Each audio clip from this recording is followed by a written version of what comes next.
Ito mga idol, panoorin natin yung isa sa mga laban ni Rey Bumbum Bautista na kung saan natikman niya at nalasap yung kanyang kauna-unahang talo sa kanyang professional boxing career.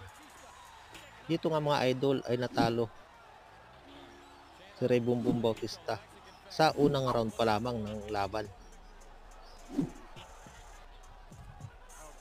At dahil nga dito, ito na rin yung dahilan kung bakit humina yung boxing career ni Rey Bumbum Bautista.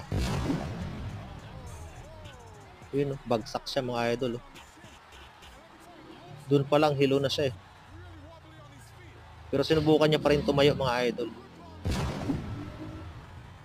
Yun, hanggang sa nakatikim ulit ng solid na kaliwa. Yun. Hanggang sa tinigil na nga ng referee yung laban.